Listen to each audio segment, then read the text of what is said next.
hintay lang po muna, huwag pong skip ang video na ito. Kung meron kayong lolo, lola, magulang o kahit sino mang mahal sa buhay na senior citizen, ang balitang ito ay para sa kanila. At kung ikaw mismo ang senior citizen na nanonood ngayon, mas kailangan mong marinig ito hanggang dulo. May isang bagong panukalang batas na isinusulong ngayon sa Kongreso ng Pilipinas. At kung ito ay maipasa, bawat senior citizen sa buong bansa mula Batanes hanggang Tawi-Tawi ay makakatanggap ng 2,000 kada buwan mula sa gobyerno. Walang kondisyon, walang aplikasyon, walang pinipili. Basta 60 years old ka pataas, may pera ka. Alam ko na marami sa inyo ang nagtanong na tungkol dito. Marami na ring kumakalat online na impormasyon at hindi lahat ay tama. Kaya ngayon, ipapaliwanag natin ito ng tama, ng malinaw at ng kumpleto. Sino ang naghain ng bill na ito? Ano ang eksaktong nilalaman nito? Paano ito naiiba sa mga nakaraang bisyon? Ano ang kasalukuyang status? At ano ang maaari nating gawin ngayon habang hinihintay ang desisyon ng Kongreso? Magandang araw po sa inyong lahat at welcome back sa SS Pension Hub, ang inyong pinakamapagkakatiwalaang source ng lahat ng impormasyon tungkol sa pensyon, benepisyo at financial assistance para sa ating mga senior citizens at kanilang mga pamilya.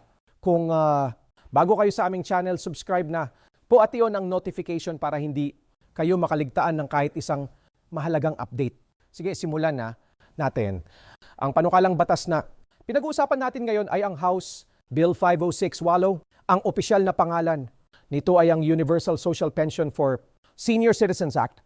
Inihain ito ni Representative Carmelo Lasatin Jr. ang kinatawan ng unang distrito ng Pampanga at ang layunin ng bill na ito ay walang komplikado. Nais nitong bigyan ng 2,000 bawat buwan ng lahat ng Filipino senior citizen kahit ano pa ang kanilang estado sa buhay. Ngayon, bakit napakahalaga ng salitang universal dito? Dahil sa mga nakaraang programa ng gobyerno para sa mga senior citizen, maraming kondisyon. Ang kailangan mo nang matugunan bago ka maging kwalipikado. Kailangan mong mapatunayan na indigent ka. Kailangan mong mag-apply. Kailangan mong pumasa sa income test. At ang resulta, libo-libong senior citizens ang hindi nakakakuha ng tulong na dapat nila. Ang House Bill 50, 6-8 ay tinatanggal ang lahat ng hadlang na yon. Hindi mahalaga kung may pension ka na sa SSS. Hindi mahalaga kung may benepisyo ka pa sa GSIS. Hindi mahalaga kung mayroon kang sariling negosyo o regular na kita. Hindi mahalaga kung nakatira ka sa isang magarang subdivision o sa isang simpleng baryo sa bundok. Kahit anong relihiyon, kahit anong politikal na paniniwala, kahit saang probinsya o lungsod ka man, nakatira sa buong Pilipinas, basta kwalipikado ka bilang senior citizen, may 2,000 kang matatanggap bawat buwan. Iyon ang ibig sabihin ng universal. Walang pagtatangi, walang eksklusyon para sa lahat. Ngayon, pag-usapan natin ang mga detalye ng kung paano ito ipapatupad dahil ito ang bahagi na gusto rin ninyong malaman. Ayon sa bill, 4 na pangunahing ahensya ng gobyerno ang magtutulungan para mapatakbo ang programang ito. Una, ang DSWD or Department of Social Welfare and Development ang magiging pangunahing tagapamahala. Sila ang mag-o-oversee ng buong programa mula simula hanggang katapusan. Pangalawa, ang NCSC o National Commission of Senior Citizens ang magtutulungan sa DSWD para sa pagtatayo ng komprehensibong database ng lahat ng benepisyaro sa buong bansa. Ito ay napakahalaga dahil kailangan nilang tiyaking lahat ng kwalipikadong senior citizen ay nakalist at walang may iwan. Pangatlo, ang DLG o Department of the Interior and Local Government ang makikipagtulungan sa mga lokal na pamahalaan sa mga lungsod, bayan at barangay para matulungan ang proseso ng pagpapalawak ng programa sa pinakamalayong sulok ng ating bansa. At ika-4, yat ito ang magpapasaya sa marami sa inyo. Ang Land Bank of the Philippines ang siyang magbabayad ng benepisyo sa mga benepisyaro. Kilala na natin ang Land Bank. Ginamit na natin ito sa mga ayuda noon. Madali siyang gamitin. At kahit sa mga lugar na walang malapit na bangko, marami na ring paraan para matanggap ang pera. Ito ay isang magandang senyales na pinag-isipan nila ang convenience ng ating mga senior citizens. Ngayon, gusto ko pong ibahagi sa inyo ang isang detalye ng bill na halos hindi pinag-uusapan ng iba at sa tingin ko isa ito sa pinakamahalagang bahagi ng buong panukalang batas. May tinatawag na inflation protection ng House Bill 506. Ano ang ibig sabihin nito? Alam nating lahat na tumaas ang presyo ng lahat. Bigas, mantika, gamot, kuryente, tubig.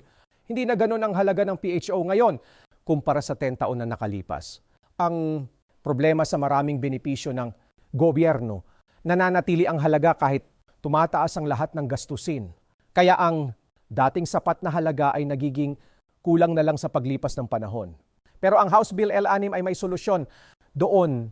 Ayon sa bill, maaaring automatikong i-adjust ang halaga ng 2,000 batay sa Consumer Price Index o CPI na isang opisyal na sukatan ng pagtaas ng presyo ng mga bilihin at serbisyo sa bansa.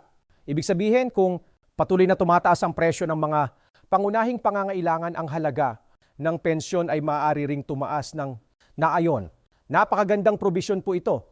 Ipinapakita nito na hindi lang basta isang beses na tulong ito, kundi isang pangmatagalang programa na nagbibigay ng tunay na seguridad sa ating mga senior citizens. Kahit marami pang taon pa ang lumipas. Ngayon, kailangan nating pag-usapan ng isang bagay na napakahalaga at gusto kong maging tapat kayo sa inyo dito. Bill pa lamang ito, hindi pa batas. Naihay na po ang House, Bill 50 sa House of Representatives, pero malayo. Paang lalakarin bago ito maging ganap na batas. Kailangan pa itong dumaan sa committee hearings at approval sa loob ng Kongreso. Pagkatapos ay kailangan pang bumoto ang buong House of Representatives. Pagkatapos noon, kailangan pang pumunta sa Senado at mag-file ng counterpart bill doon. Kailangan pang mag-reconcile ng dalawang bersyon kung magkaiba ang nilalaman. At sa pinakahuli, kailangan pang pirmahan ng Pangulo ng Pilipinas bago ito maging opisyal na batas ng bansa. Matagal yun. Hindi magaganap yan bukas. Hindi magaganap yan sa susunod na buwan. Kaya kung may nakita kayo online kahit sa Facebook, TikTok, YouTube, kahit saan na nagsasabing ipinamimigay na ngayon ang 2,000, huwag po maniwala, yon ay maling impormasyon. Huwag din po kayong magpadala ng personal na impormasyon o magbayad ng kahit ano sa mga taong nag-aalok na makatulong sa inyo para makuha ang benepisyong iyon dahil scam po iyon. Para mas maunawaan natin kung bakit napakahalaga ng House Bill 568, balikan natin ang kasaysayan ng Universal Social Pension sa Pilipinas. Matagal na itong pinag-uusapan. Sa loob ng maraming taon, maraming mambabatas na ang naghain ng iba't ibang bersyon ng Universal Pension para sa mga senior citizen. Noong Disyembre 2, 2024, naipasa ng House of Representatives sa final reading ang isang bersyon ng Universal Social Pension Bill. Pero ang halaga noon ay 500 piso lamang bawat buwan at hanggang ngayon walang counterpart bill na naipasa sa Senado. Walang batas na lumabas doon, kaya maraming senior citizens ang napakadismaya at napaka-frustrated dahil napakatagal ng proseso at tila walang nangyayari. Dito nagiging napaka-exciting ang House Bill 506. Una, pinarami nito ng halos 4 na beses ang halaga. Mula 5 tumalon na sa 2,000 bawat buwan. Pangalawa, mas malinaw at mas komprehensibo ang pagkakasulat ng bill na ito kumpara sa mga nauna. Isinasaalang-alang nito hindi lang ang kasalukuyang pangangailangan, kundi pati na rin ang hinaharap ng ating mga senior citizens sa pamamagitan ng inflation protection.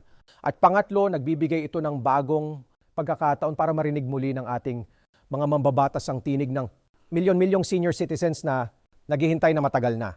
Isipin po natin ng isang sandali kung gaano kalaking tulong ang 000 bawat buwan para sa isang senior citizen. Para sa isang lolang nakatira mag-isa, ang 2,000 ay pambili ng gamot para sa isang buwan. Para sa isang lolang may sakit sa puso o diabetes, iyon ay presyo ng maintenance. Medicine na hindi na niya kailangang huwag bilhin dahil wala siyang pera. Para sa isang senior couple na retirado na at wala ng regular na kita, ang 2,000, bawat isa sa kanila ay kabuang PH 000 bawat buwan. Yun na ay pambayad ng kuryente, tubig at may natitira pa para sa pagkain.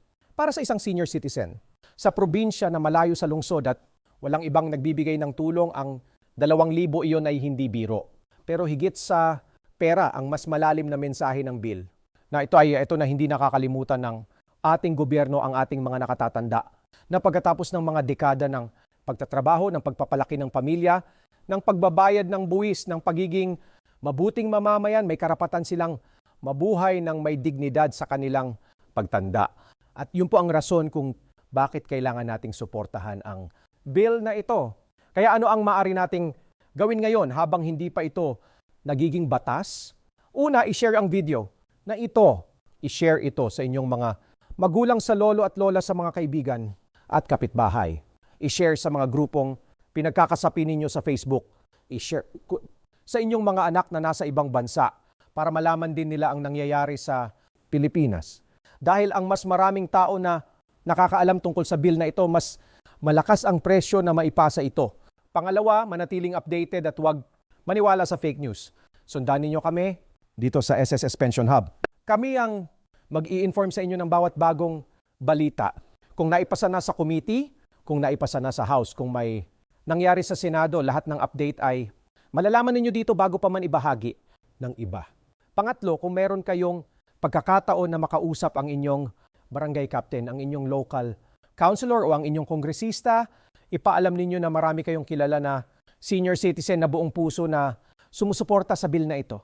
Ang boses ng mga botante ay may kapangyarihan at kailangan natin itong gamitin para sa ating final recap ngayon ng House Bill 56 na 8 o ang Universal Social Pension for Senior Citizens Act na inihain ni Representative Carmelo Lasatin Jr. ng Pampanga ay naglalayong magbigay ng 2,000 monthly pension para sa lahat ng Filipino senior citizens nang walang kondisyon at walang income requirement. Ito ay pamamahala ng DSWD, NCSC, DLG at Land Bank. May kasamang inflation protection para hindi mawala ng halaga ang benepisyo sa paglipas ng panahon. Pero sa kasalukuyan, bill pa lamang ito at hindi pa ganap na batas. Kaya huwag maniwala sa sino mang nagsasabing ipinamimigay na ito ngayon. Patuloy po naming bantayan at ibabalita ang bawat update tungkol sa bill na ito dito sa SSS Pension Hub. Kung may tanong kayo, kung may karanasan kayong gustong ibahagi o kung may ibang benepisyo na gustong malaman, i-comment po sa ibaba. Binabasa namin ang bawat komento at ginagawa naming gabay ang inyong mga tanong para sa aming mga susunod na video. At sa lahat ng ating mga minamahal na senior citizens na nanonood, ngayon nais naming sabihin sa inyo ng buong puso, hindi po kayo nakakalimutan. Ang bawat taon ng inyong pagtatrabaho, ang bawat sakripisyong ginawa ninyo para sa inyong pamilya at sa ating bansa, iyon ay may halaga at nararapat lang na makatanggap kayo ng proteksyon, respeto at benepisyo na karapat-dapat sa inyo. Salamat po ng marami sa inyong oras, tiwala at patuloy na suporta. Mag-ingat kayong lahat. God bless po kayo at ang inyong buong pamilya. Hanggang sa susunod na video dito lang sa SSS Pension Hub.